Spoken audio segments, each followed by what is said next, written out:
Olá pessoal, boa tarde a todos vocês que nos acompanham pelo YouTube, aqui na TV Tributária, o canal dedicado ao direito tributário na internet. No dia 5 de outubro de 2018, a Constituição Federal completará 30 anos da sua promulgação. Sobre esta importante data e outros temas, conversará conosco a partir de agora o professor Jean Cimei, ele que é especialista, mestre e doutor em Direito Tributário pela Pontifícia Universidade Católica de São Paulo. É professor universitário e também advogado. Doutor Jean, muito obrigado pela sua presença, muito obrigado pela gentileza, seja bem-vindo em nosso canal. Eu agradeço, Domingos, agradeço a todos pela presença, muito obrigado pelo convite, muito obrigado a todos. Pessoal, como disse o Dr. Jean, é uma figura que entende muito de direito tributário e nós teremos como pano de fundo da nossa conversa os 30 anos da Constituição, passando por temas específicos de direito tributário. Jean, no dia da promulgação da Constituição, o deputado Ulisses Guimarães disse que a Constituição mudou em diversos aspectos. Mudou quando restaurou a federação, mudou quando protegeu o homem, mas em um aspecto, a Constituição não mudou, na sua preocupação com a questão tributária. Esta Constituição de 88 seguiu um tradicionalismo, uma tendência do constitucionalismo brasileiro, que é exatamente a de dispensar ao aspecto da tributação um tratamento específico e, às vezes, até minucioso. Por que o constituinte brasileiro se preocupa com a questão tributária? E quero saber se existe um outro ordenamento que trate deste tema da mesma forma como a nossa Constituição. Domingos, é muito pertinente essa questão e essa ponderação sobre o tratamento minucioso, o nível de detalhes em que chega a Constituição no aspecto tributário. Respondendo do fim para o começo, não existe outro ordenamento jurídico que tenha um grau de detalhe tão grande quanto a Constituição Federal. O Sistema Tributário Nacional ele é tratado dos artigos 145 até o 156, é tratado um pouquinho mais para frente no 195, mas ele tem uma gama bastante variada de dispositivos constitucionais tributários. A preocupação do legislador de 88 e dos antecessores foi justamente de engessar ou de pelo menos limitar bastante o aspecto de trabalho do legislador infraconstitucional. O professor Geraldo Ataliba, que era o catedrático de Direito Tributário na PUC, quando ele começava os seus cursos de mestrado ou doutorado, ele fazia uma provocação. Ele falava, perguntava o sobrenome dos alunos e perguntava, você que tem ascendência portuguesa, eslovaca, russa, italiana ou francesa, busquem nas constituições dos seus ascendentes os dispositivos constitucionais tributários. E a quantidade é muito pequena. Pega, por exemplo, a Constituição italiana. Você tem a vedação ao confisco e o princípio da capacidade contributiva. Somente isso. A Constituição do Brasil, por exemplo, chega a algumas minúcias de que, por exemplo, ao falar do ICMS, você deve estornar o crédito se a operação for isenta ou não tributada. Não precisaria dessa minúcia, desse rigor todo no texto constitucional. Mas o legislador quis dar essa importância, quis engessar de modo que as regras fossem observadas por todos e que não fosse olvidada ou imiscuída ou totalmente deformada, quer pelo legislador federal, ordinário federal, estadual, municipal ou distrital. Então foi dentro dessa perspectiva de criar esse arcabouço bastante rígido e de não deixar o especificador da legislação, o legislador infraconstitucional, para que ele pervertesse ou modificasse demais. Por isso, da importância do legislador constituinte brasileiro de fazer essa moldura mais engessada. Se é bom ou se é mal, eu não sei dizer, mas isso é uma peculiaridade da nossa Constituição, a nossa, talvez, jabuticaba tributária. Tá certo. Jean, desde o começo, nosso pacto federativo é problemático. Problemático na medida em que, se nós olharmos para trás, nós vamos perceber ao longo da nossa história de que muitos estados, que hoje são estados, nem sequer queriam fazer parte da União. Se nós olharmos a Confederação do Equador, Cabanagem, enfim. A União sempre teve um poder muito forte, né?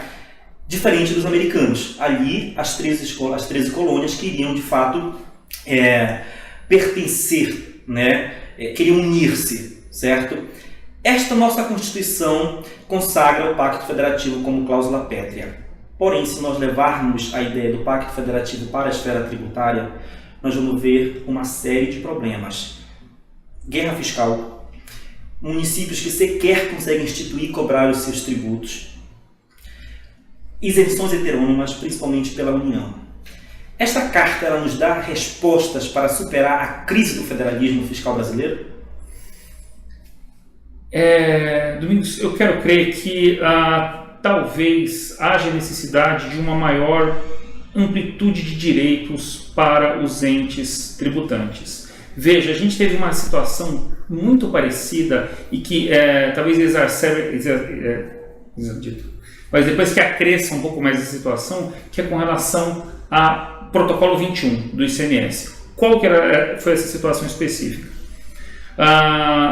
Em 88, há 30 anos, não tinha comércio eletrônico, de computadores, o comércio pela internet. A ideia é de que nas aquisições ou compras não presenciais, o dinheiro ficaria no estado de origem da mercadoria. O ponto é, há 30 anos, quando você quisesse comprar a sua máquina de datilografar elétrica, você ia no comércio local aqui em Belém e eu iria no comércio local em São Paulo. Se você viesse para São Paulo numa eventual visita, o dinheiro ficaria tudo lá para São Paulo.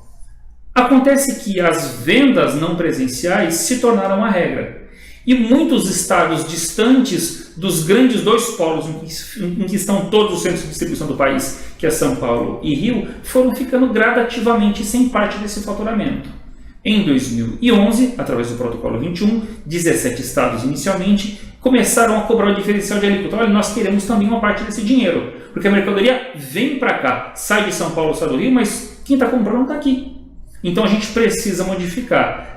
A Constituição não permitia esse tipo de modificação infraconstitucional. Os estados peitaram, mas foi através desse movimento, desse insurgimento desses 17 estados no primeiro momento, depois chegaram a 19, se insurgindo contra, que acabou modificando, fazendo um movimento político forte o suficiente para nos trazer a emenda constitucional 87 de 2015, que modificou a regra de incidência do ICMS nas operações eletrônicas. A partir de então, a tributação passou a ser dividida. Fica uma parte com origem, fica uma parte com destino. Mas, de novo, com esse federalismo estranho que nós temos, o Estado tem poder, mas não tem tanto poder assim. O município tem poder, mas também não tem o poder de estabelecer um serviço que quiser. Tem que ficar distrito ao ISS, ou a regra de ISS federal. Por exemplo, nós tivemos o streaming surgindo. Até não muito tempo, o acesso que nós tínhamos a filmes ou séries era através de locação ou compra desses produtos. Só que nós tivemos Netflix, nós temos Hulu Plus, nós temos Amazon Prime, comercializados já no Brasil. E como é que fica? Os municípios ficavam restritos, ficavam reféns.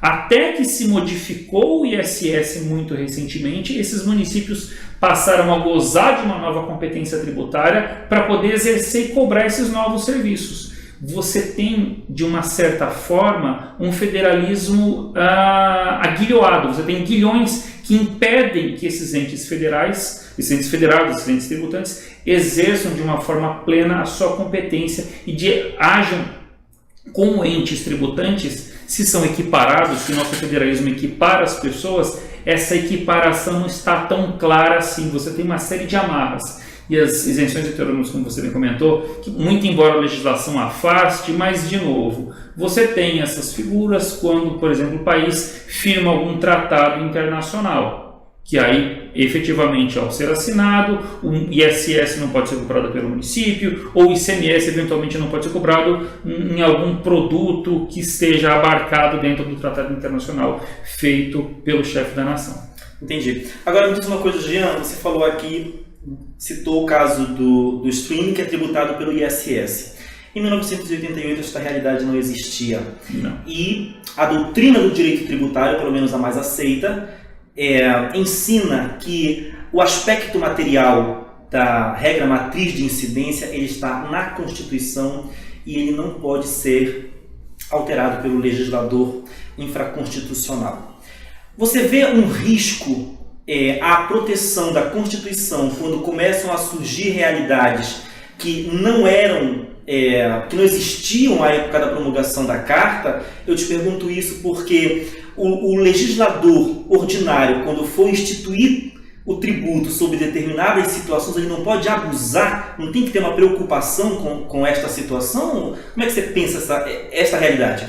Essa realidade ela tem que ser pensada de duas perspectivas distintas. Uma do respeito que se tem que ter às premissas adotadas pela Constituição, só que essa Constituição ela precisa ser arejada, tomar um ar de vez em quando, ela não pode ser refratária à realidade.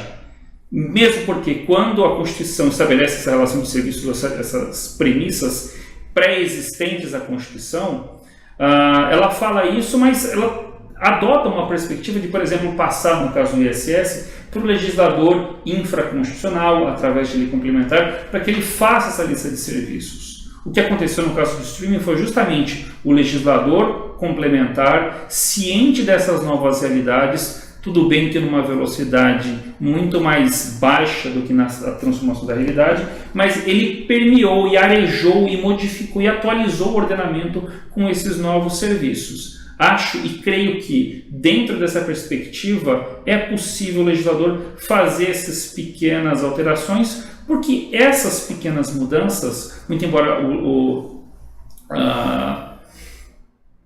o fisco determine e haja importância de observar a Constituição, mas nem tudo que está nela é cláusula pétrea. Vejam, por exemplo, já em 2001, quando nós tivemos a emenda 33, quando se passou a tributar o ICMS importação não só das mercadorias, mas dos bens que eram importados não só por empresas, mas pelas pessoas físicas ou pessoas jurídicas que não eram contribuintes habituais, aquilo foi alterado. Eu tratei desse tema, inclusive, na minha dissertação de mestrado, e eu dei uma perspectiva de entender naquilo como inconstitucional, só que tempos depois, relendo o que eu escrevi, eu mudei totalmente de ideia. Não está certo, não tem problema. Aquilo não é uma cláusula pétrea, pode ser modificada. Se eu quero ampliar o espectro de incidência, albergando novas materialidades, não tem problema, posso atualizar isso, mas desde que eu faça de uma forma competente, estabelecendo um processo legislativo adequado e desde que venha de autoridade competente.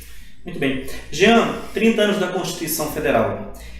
Nós somos advogados e nós sabemos que, quanto à efetividade da Constituição, há muita coisa a ser feita nos órgãos públicos, nas repartições.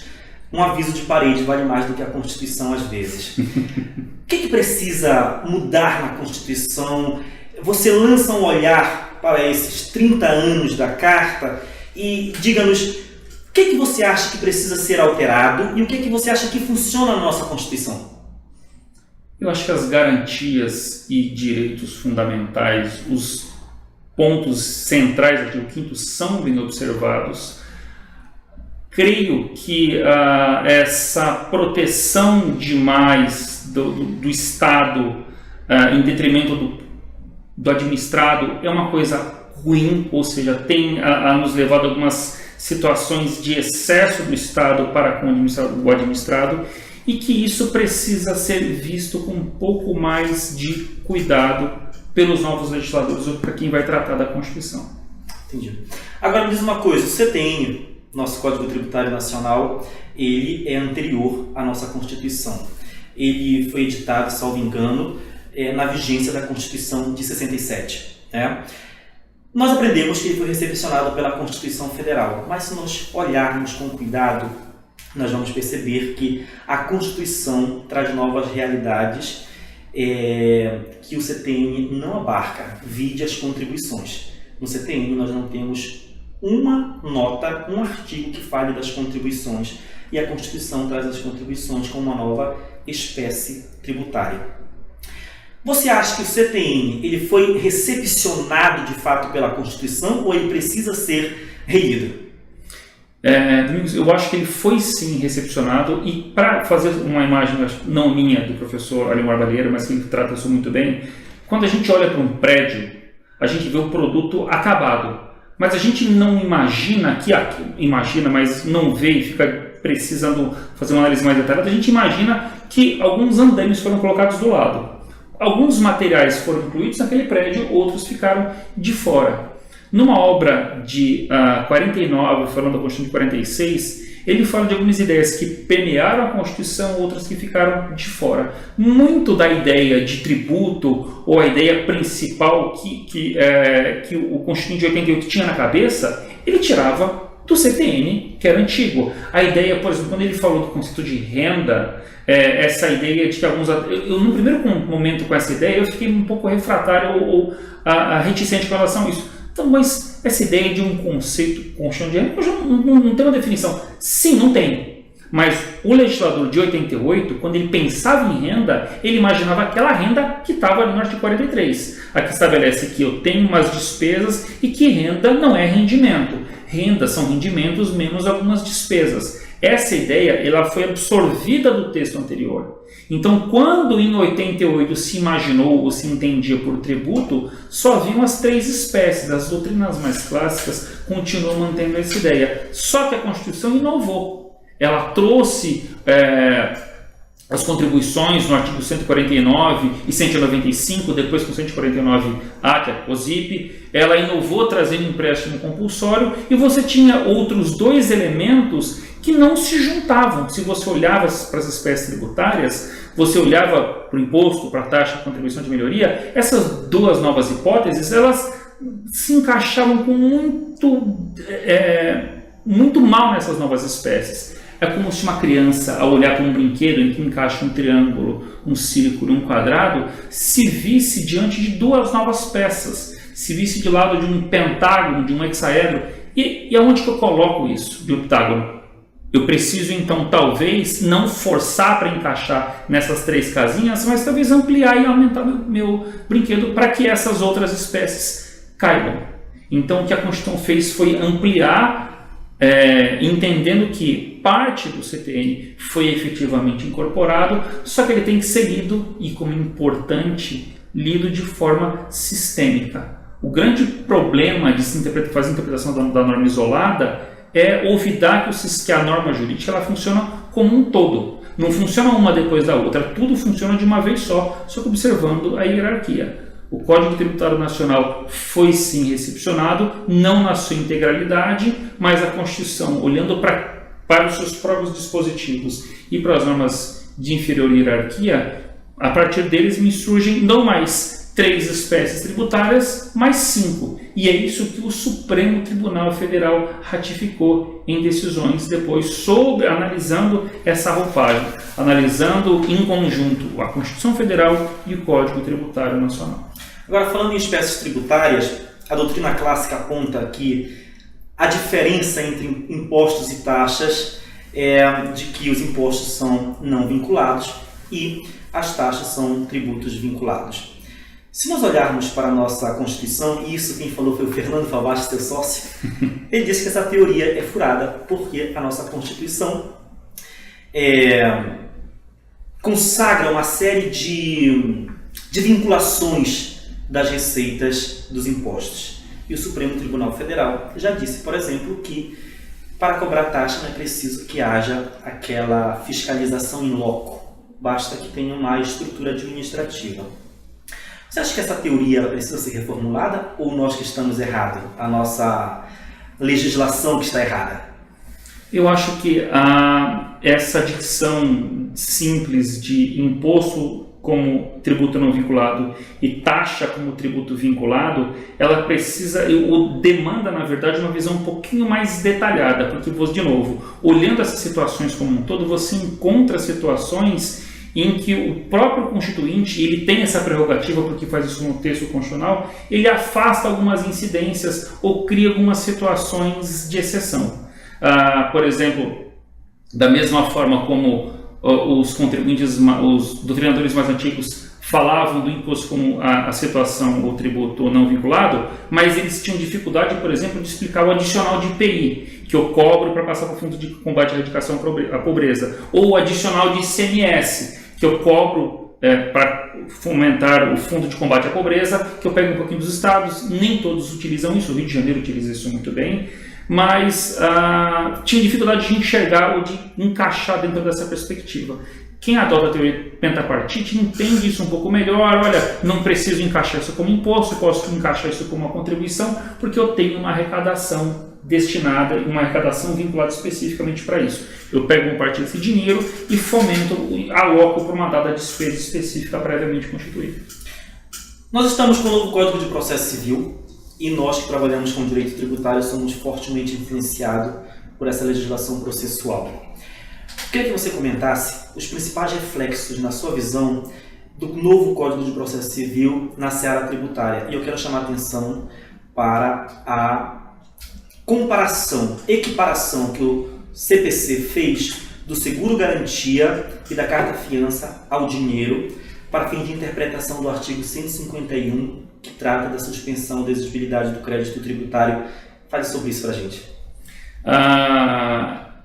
O direito tributário ele tem afetado assim uma série de regras bastante específicas que não podem ser relativizadas por exemplo, eu tive uma situação bastante verificar essas diferenças bastante grandes quando na minha tese de doutoramento eu analisei o crédito tributário constituído perante a Justiça do Trabalho, porque por mais que seja um crédito feito por um juiz trabalhista, ele é crédito tributário. E eu passo a vincular nesse crédito tributário, orbita ao redor dele, todas as mesmas regras que deveriam orbitar pelo regime comum. Nesse tipo de situação, por mais que tenha sido feita essa equiparação da fiança com o depósito, isso para fins do 151, os tribunais não têm dado o mesmo entendimento. Então, ou seja, eu ainda, com relação aos aspectos tributários, eu ainda me valho de uma interpretação mais literal do CTN e que, em tese, não teriam sido modificados ou atualizados pelo Código de Processo Civil. Uma das mudanças foi, por exemplo, o incidente de desconsideração da personalidade jurídica, tratados entre os artigos 133 e 137 do CPC. A jurisprudência já logo de plano afastou a aplicação disso para as execuções fiscais, inclusive, acho que se não me engano, o segundo ou terceiro Congresso da Justiça Federal expediu inclusive um enunciado afastando isso. O Judiciário atualmente, muito recentemente, tem aplicado somente para situações, a utilização desse expediente, para situações de aplicação do incidente para desconsideração da personalidade jurídica reversa, ou seja, eu aplico a execução fiscal contra o contribuinte, busco os seus sócios, até aí nessa redirecionamento eu não me valho do incidente, só que para a partir desse sócio buscar outras pessoas jurídicas ou as atuais holdings que são muito praticadas, aí eu preciso efetivamente do incidente. Mas ele trouxe modificações bastante importantes. A adição, por exemplo, da execução de título executivo extrajudicial do cumprimento de sentença ou de seu processamento independentemente de garantia, isso também não foi aplicado para as execuções fiscais. Você tem execução fiscal sendo modificada, sendo movimentada, e se você, na condição de contribuinte, quiser atender, quiser se defender via embargo de devedor, precisa garantir como estabelece a lei de execuções fiscais. Então ele trouxe algumas alterações importantes, mas não modificou tanto assim o panorama. Essas garantias mais duras, mais distintivas, elas permanecem com relação aos embargos para a LEF, permanece com a distinção de dinheiro para as outras figuras, ou seja, essa equiparação de depósito e de fiança bancária para o CPC, ele não nos serve na esfera tributária. Agora, você não acha que o legislador perdeu uma grande oportunidade, por exemplo, de aplicar o incidente, de maneira expressa, o incidente de desconsideração da personalidade jurídica também para as execuções fiscais, se nós levarmos em consideração que uma simples certidão de um oficial de justiça é capaz de justificar um redirecionamento sem se verificar a exata responsabilidade do sócio administrador? Sim, perdeu. E veja, essa situação da mera certidão de oficial de justiça, ela agora nos está um pouco melhor, porque antes, quando a súmula do STJ passou a tratar do tema, no começo muitos juízes satisfaziam com a mera carta o campo de devolução do carteiro, ou seja, você tinha um redirecionamento não por ato do oficial de justiça, mas por um quadradinho do carteiro. Hoje em dia o STJ já entendeu que não. Se o AR voltar por qualquer notificação que foi encaminhada para a empresa que voltou citação, você tem que mandar o oficial de justiça para certificar e por aí vai. Mas ainda está um pouquinho melhor do que no comecinho. Mas sim, perdeu uma excelente oportunidade. Poderia ter atualizado o CPC, feito atualização específica dentro da LEF para poder valer essas duas situações. Ou inclusive, talvez, melhorando a vida do contribuinte, aproveitar esse documento, na verdade não dentro de ordinária, mas lei complementar, mas aproveitar esse movimento, atualiza o Código Tributário Nacional, modifica o artigo 151, inciso 2º do CTN e equipara o depósito montante integral para conferir a suspensão da exigibilidade a essas outras figuras. O depósito ou fiança bancária vão estancar os atos expropriatórios dentro da execução, só que não suspendem a exigibilidade. Eu interrompo os atos expropriatórios, mas eu não permito ao contribuinte que ele tenha eventualmente uma CND tão necessário hoje em dia para você contratar com a administração pública ou ter acesso não só para contratação, mas para ter um empréstimo do BNDES ou outros documentos de ordem pública.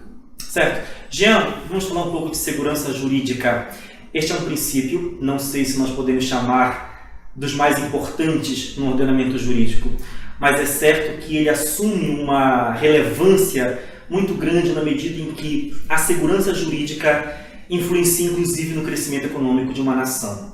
Como é que você analisa o cumprimento, o respeito ao princípio da segurança jurídica em matéria tributária, especialmente pelas nossas duas cortes superiores? Eu creio que esse princípio, pelo menos a segurança jurídica, esse meta-princípio jurídico, ele tem sido menoscabado nos últimos anos.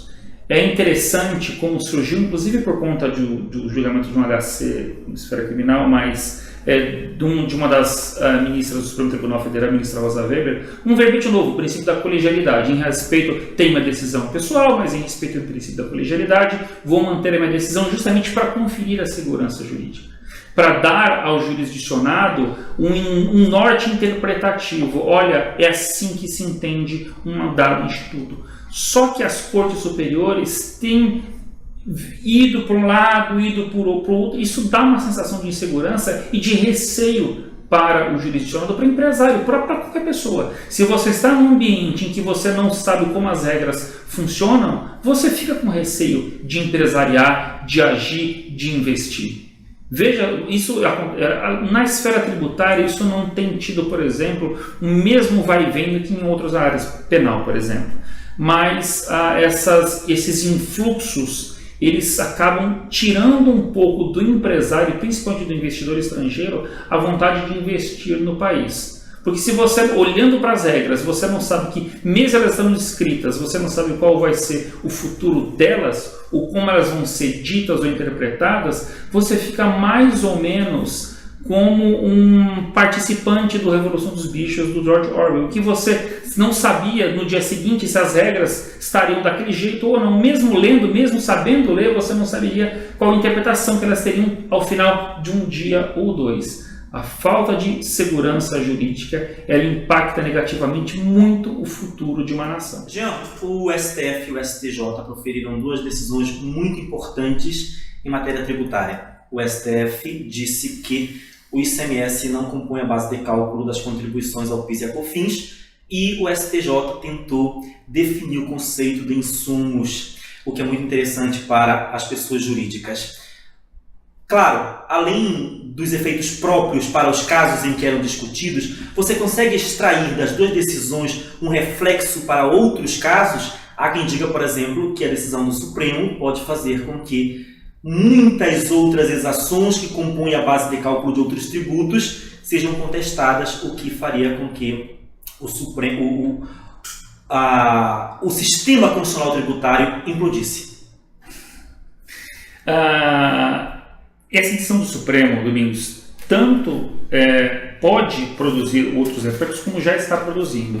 O que o Supremo tem feito, ou pelo menos a partir de os contribuintes têm construído, é uma interpretação maior. O ponto é, o que o Supremo disse, julgando ou excluindo o ICMS para o PIS da COFINS somente os tributos não podem, outros tributos na verdade, não podem compor a base do PIS e da COFINS. Então, a ideia do ICMS, em tese, vale para o ISS também. Se eu presto serviço, eu tenho um hotel aqui em Belém do Pará, se eu sei que 3% do meu faturamento vai para o município e eu estou no lucro real, então eu tenho que excluir o ISS, os 3%, do momento em que eu vou levar a tributação do PIS e da COFINS esse montante. Se, a depender da minha atividade, eu tenho uma tributação de 2,5% a 3,5%, sobre isso eu vou incidir as contribuições previdenciárias, quem está na CPRB, por exemplo, contribuição patronal sobre a receita bruta, eu tenho que excluir esses valores para poder levar a tributação do PIS e da COFINS.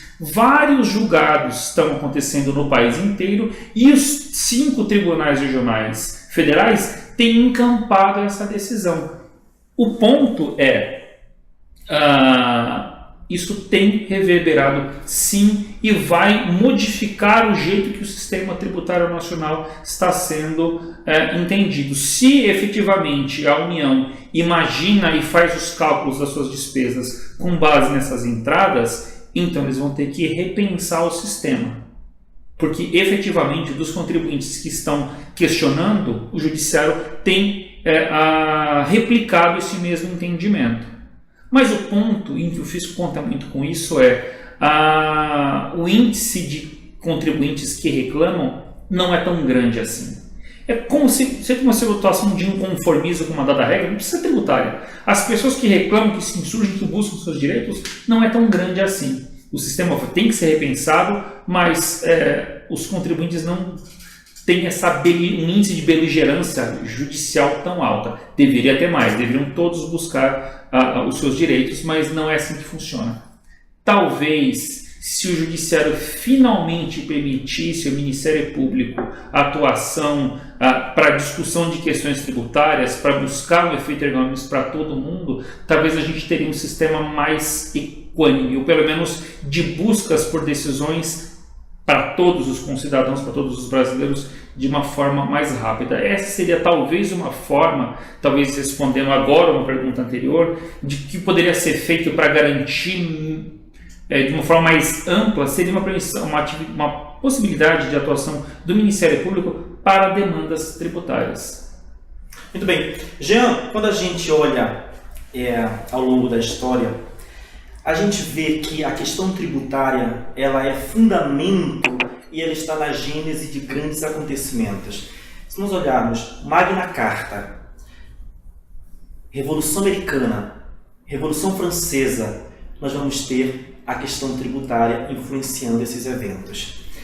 Nós olhamos para a nossa Constituição e vemos uma série de garantias ao contribuinte na esfera tributária e, ao mesmo tempo, nós visualizamos que a nossa Constituição dá à administração tributária os instrumentos e as munições para que ela faça o seu trabalho. No âmbito da legislação infraconstitucional, nós temos ali diversas leis que, ora, beneficiam os contribuintes. Aqui eu falo, por exemplo, dos programas especiais de parcelamento, o Refis. Desde o ano 2000 nós temos essa situação. E também leis que beneficiam o fisco. Cito como exemplo a lei que autorizou o acesso a dados bancários do contribuinte sem ordem judicial e a lei que autorizou, junto com um programa de parcelamento especial para a atividade rural, autorizou que a Procuradoria da Fazenda penhorasse, colocasse em indisponibilidade, sem ordem judicial, os bens do contribuinte. Nesses 30 anos de Constituição, quem você acha que está mais protegido? Eu acho que o grau de proteção que o Estado dá para os seus créditos é infinitamente maior do que a proteção que é conferida ao contribuinte. Esse ponto, voltando de novo do fim para o começo, esse ponto que tem trazido bastante discussão no meio acadêmico e jurisprudencial é qual o limite que o Estado pode conferir uma proteção maior para os seus créditos. Nessa situação específica, a legislação, modificando o artigo 20A e demais letras da Lei 10.522, ele permite que o fisco, extrajudicialmente, sem um processo, ele promova a indisponibilidade de bens móveis e imóveis sem processo, sem uma determinação judicial. O ponto é, eu acho que nesse momento o legislador passou um pouco da sua possibilidade. Porque veja, você tem uma série de minúcias, uma série de tratamentos diferenciados, uma preferência de ordem dos créditos fiscais sobre uma série muito grande de créditos. Eu olho isso no CTN, eu olho isso na lei de concordata ou recuperação judicial, perdão, e falência. A 1101 trata disso também, coloca uma ordem dentro dos créditos tributários, dentro dos demais. Só que, por exemplo, eu não posso dar essa perspectiva, sendo que eu tenho créditos que têm preferência sobre os créditos tributários e que não têm essa proteção toda. Pense no crédito trabalhista, no crédito alimentar. O credor alimentar, por exemplo, ele não pode promover com relação ao seu devedor a indisponibilidade extrajudicial. Ele não tem essa possibilidade. Agora o fisco tem. Ou seja, não tem sentido eu dar essa proteção especial para um crédito que tem uma preferência menor do que com relação ao crédito alimentar. É a mesma linha interpretativa que se chegou nos tribunais regionais federais e tribunais estaduais com relação às situações de recuperação judicial. A Lei 11.101, ela determina o sobrestamento ou suspensão dos processos enquanto perdurar os primeiros 6 meses, mas podendo ser renovado, de uma série grande de créditos.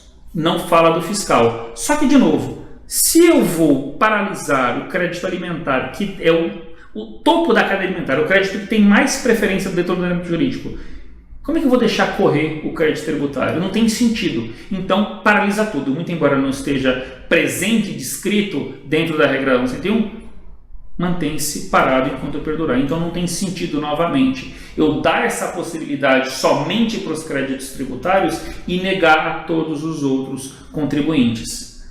Já existem garantias e direitos suficientes. Veja, por exemplo, a questão de fraude contra credor. O fraude de execução, o CTN, o CPC fala que são as vendas feitas após a iniciar a execução. Para os créditos tributários, essa fraude de execução ocorre a partir do momento em que o crédito está significativo. Então já bem antes, já tem uma série de prerrogativas diferentes. Não precisa descer a mais, não precisa no afã de garantir, e é importante. Só que eu não posso perverter o sistema e colocar isso como um crédito sagrado. Ele é importante, só que eu não posso sacrificar os direitos. E acho que o grande problema que a gente encontra, se a gente puder documentar ou diminuir, não diminuir, mas sintetizar essa discussão toda, é no limite. O limite é difícil de você documentar ou saber quando você está nele ou você passou. Isso acontece para todas as áreas do direito. No direito penal, a legítima defesa, o limite se eu passei disso ou não. A questão é, o Estado tem que proteger o seu crédito? Tem.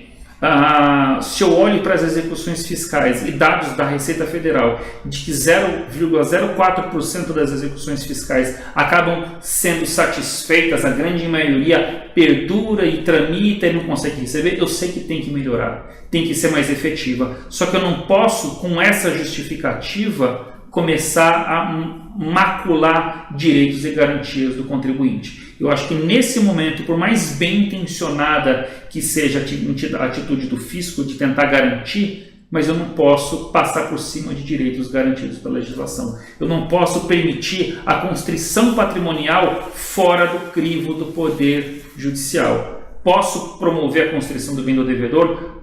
Posso, mas essa mudança, esse atingimento, ele passa necessariamente pelo crivo do Poder Judiciário.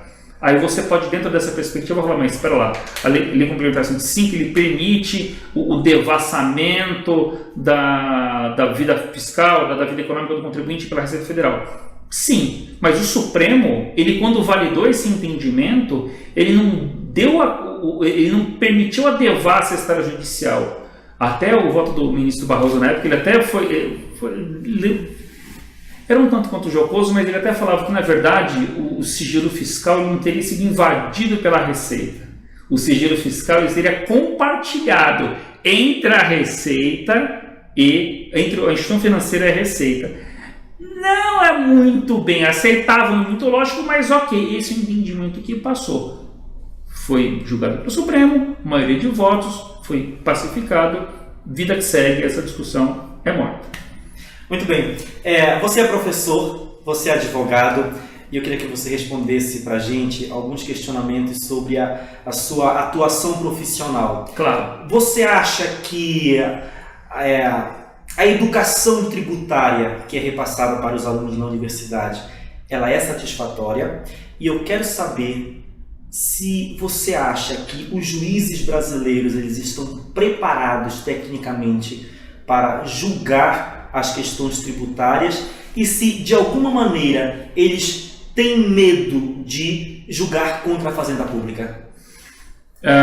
Domingos, eu acho que deveria haver uma preocupação bastante... Acho que o ensino atual não é satisfatório, deveria se melhorar. E melhorar como? A gente está numa época de intertextualidade. Você tem acesso a relacionar tudo. Hoje o conhecimento ele é fixado não pela mera repetição, mas pela relação, pela utilização ou pela incorporação sistêmica, para você ver como ele funciona.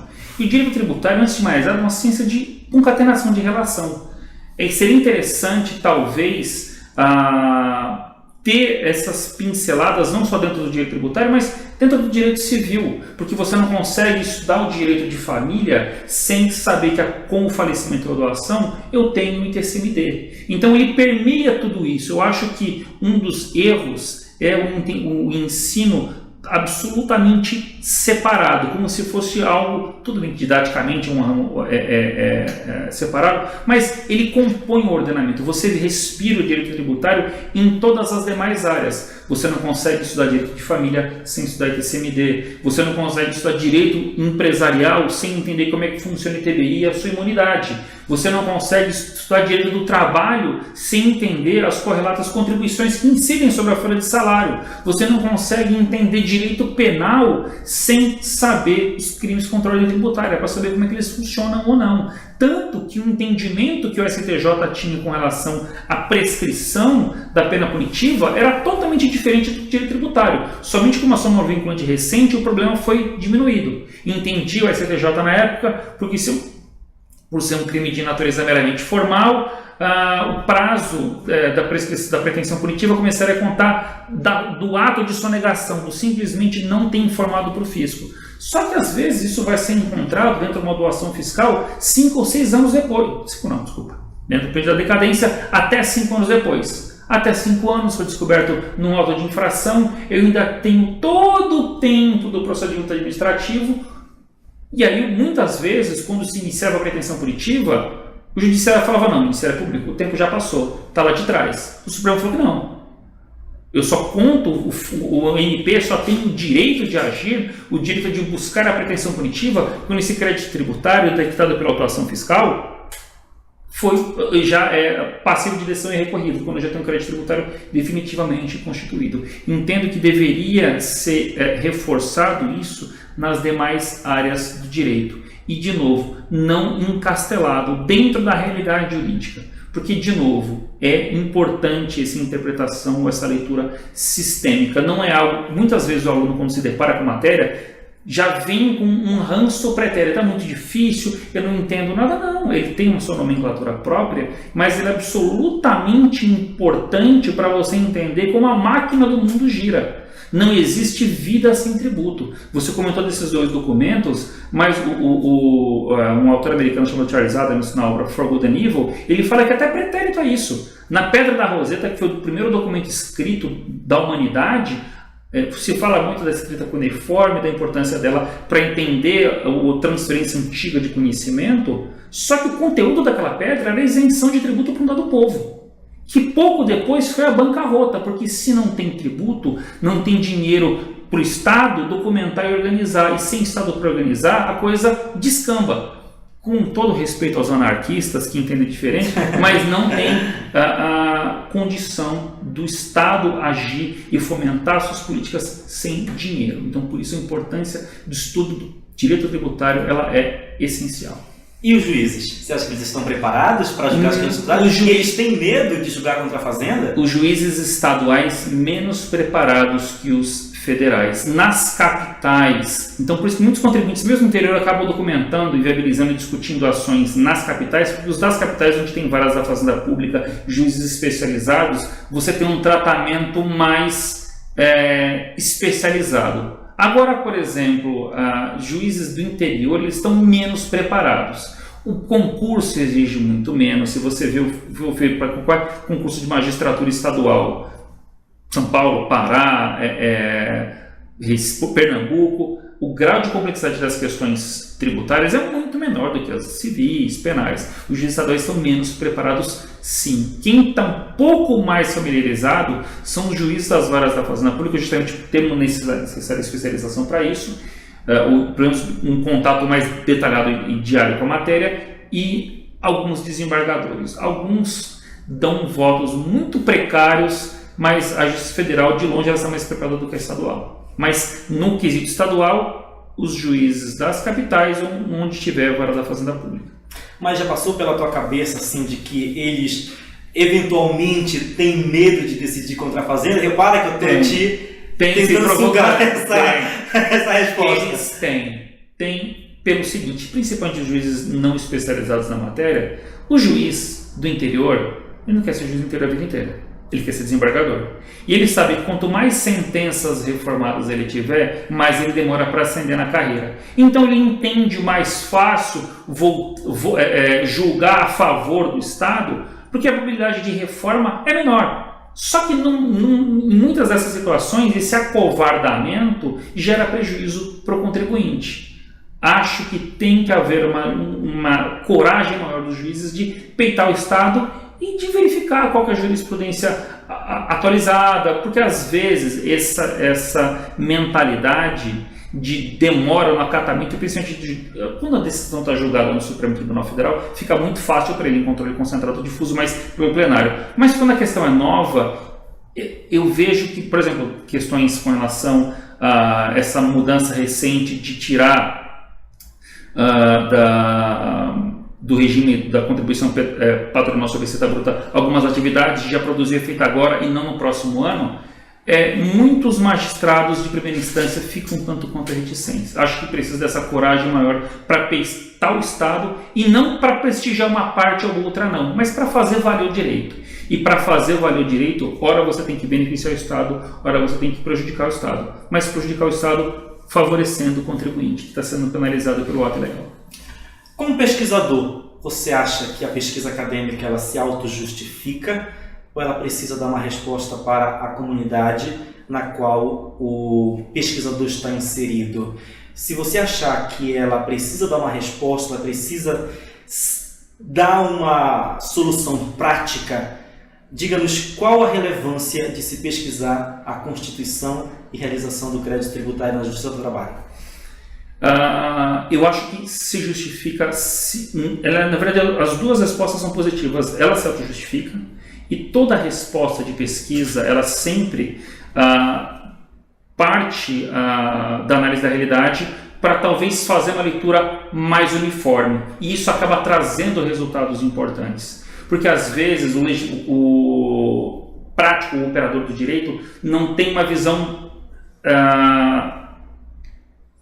digamos, sistêmica da operação. Como isso acontece, se isso está acontecendo somente na comarca dele, se está acontecendo no país inteiro, como é que os tribunais de lugares diferentes julgam. Eu acho que a pesquisa acadêmica, documentando e fazendo essa comparação, ela se autoalimenta e traz sempre um resultado específico e novo para o leitor do direito. Por exemplo, dentro dessa perspectiva e atualizando a minha obra para publicação, eu tenho que ter que essa diferença de interpretação da Justiça do Trabalho com relação à fenomenologia tributária não para somente na decadência e prescrição, que foi o meu escopo inicial. Ela vai mais além. Por exemplo, dentro dessa modificação do regime da contribuição patronal sobre a receita bruta, foi dado aos contribuintes a possibilidade de optar. Eu quero pegar o INSS ou botar para base de cálculo ou a minha folha de salário ou a minha receita bruta, por opção feita pelo contribuinte, válida dentro de um ano, e dentro dessa perspectiva, se eu adotei o regime da receita bruta, não interessa se eu tenho 5, 10 ou 15 funcionários. Só que, por exemplo, para a Justiça do Trabalho, se essa empresa tem reconhecido dentro de uma ação trabalhista o vínculo de uma pessoa que ficou de fora, por exemplo, tem uma pessoa que recebeu o seu salário, recebia talvez as suas horas extras, só que não tinha registro. A pessoa, o reclamante vai na Justiça do Trabalho, esse vínculo é reconhecido, joia, tem todos os consectários legais, vai ter o fundo de garantia, vai ter o 13º, vai ter o consectário em férias, só que todas as Justiças do Trabalho estabelecem, olha, vai reter os 8 a 11% do INSS desse empregado, só que você, empresa, vai recolher os 20%. A empresa fala, não, eu não vou recolher, porque eu adoto esse outro regime e não interessa a minha folha de salário. Ou seja, esse novo empregado na minha folha de salário não vai afetar o que eu pagaria de INSS. A Justiça do Trabalho, todas as regiões do país funcionam dessa forma. Eles passam por cima disso, tratoram essa opção e falam, não, vai pagar 20% sim. Por quê? Porque eu sou Justiça do Trabalho e eu julgo como eu quiser, totalmente diferente. Só que, de novo, como é questão infraconstitucional, o STF não analisa, o STJ fica com um entendimento diametralmente oposto do TST e essas duas realidades diametralmente opostas subsistem dentro do mesmo sistema. Jean, você já me falou que ao lado do direito à literatura é uma paixão. Você acha que a literatura pode contribuir com o direito? Se sim, em que medida? E eu quero saber, aliás, eu quero que você nos indique obras literárias que possam ajudar nós que trabalhamos com direito tributário ou não. Domingos, é efetivamente uma paixão.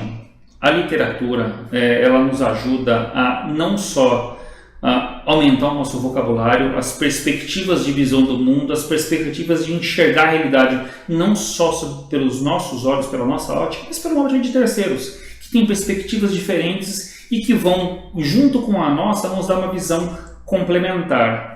O praticante do direito, o operador do direito, o advogado, o jurista, como todos os juristas, eles vivem no dia a dia a interpretação. Quanto mais ferramentas, quanto mais sofisticada for a sua técnica de interpretação, mais apurado, mais detido e melhor vai ser o seu trabalho.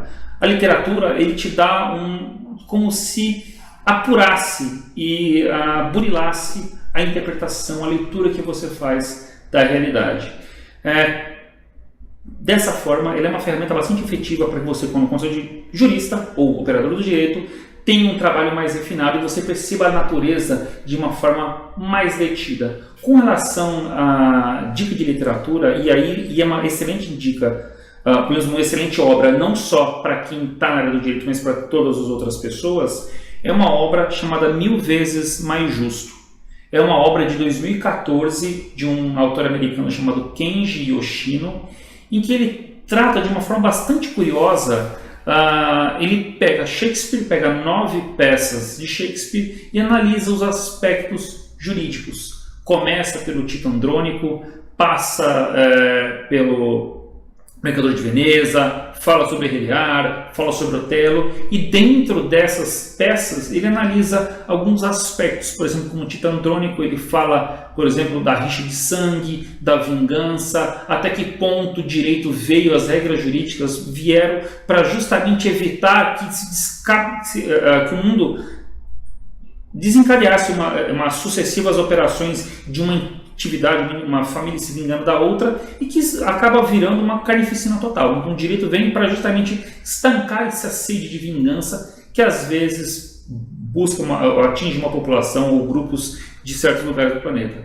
Vem no segundo capítulo tratando do Mercador de Veneza, fala do limite dos contratos, do limite interpretativo, e é muito curioso, o texto é muito bom, não só para quem é do direito, mas quem precisa ou quer saber até que ponto o direito ou as regras jurídicas influenciam a nossa vida, na limitação do nosso agir e até que ponto ela nos influencia. Essa é uma obra bastante interessante, eu recomendo bastante. E se for me permitir mais uma indicação, talvez um pouco fora do direito, fora das relações jurídicas, mas bastante importante, é uma obra de um autor português novo, chamado Walter Ugumãe, chamado Filho de Mil Homens, que fala da história do Crisóstomo, que um homem com 39 anos, num dado momento, olha para trás e fala: eu preciso me tornar completo, eu preciso de uma família. E a busca desse homem de encontrar e de ter uma família. Que aí se vai ter ou não, o leitor vai verificar isso depois da obra, mas eu acho que vale muito a pena. Jean, eu quero te dizer que foi uma honra para nós tê-lo como primeiro entrevistado aqui no nosso canal.